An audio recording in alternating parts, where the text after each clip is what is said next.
The US dollar's resilience has continued here at the start of another trading week, with the dollar index surprising many by gapping higher and continuing to put in gains for the majority of the day.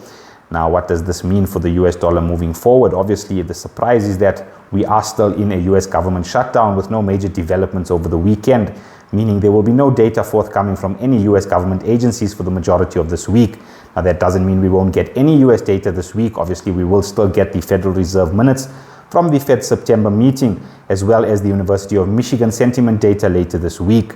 Now, the dollar obviously has been resilient last week as well. We saw quite significant gains for the greenback, and whether this continues for the rest of the week will be interesting for market participants to observe.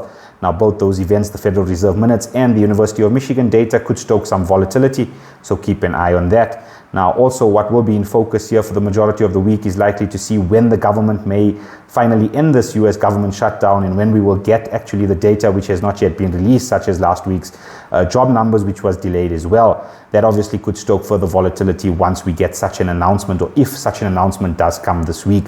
Now, obviously, the last time we had a US government shutdown was during President Trump's first term, where we had a government shutdown for around 35 days. So it will be interesting to see if this time around the shutdown lasts as long or not. So I think that will be key this week here, at the beginning of the week at least, until we do get that Federal Reserve minutes, as well as the University of Michigan data later in the week. So keep that in mind, trade safe, and I hope to catch you guys soon with another update video. Have a good one.